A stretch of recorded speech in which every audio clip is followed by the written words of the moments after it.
আমি দাঁড়িয়ে আছি জ্যোতিষীরামের কাছে। দেখছি এপিকালচার অর্থাৎ মধু চাষ।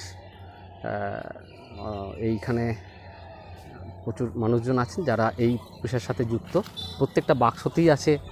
এই দেখাই আপনাদের খুব ক্লোজ থেকে। এই দেখুন, এটা হচ্ছে মৌমাছির, এটা এই যে এদিকেও আছে। আর টোটাল বাক্সটা দেখাই।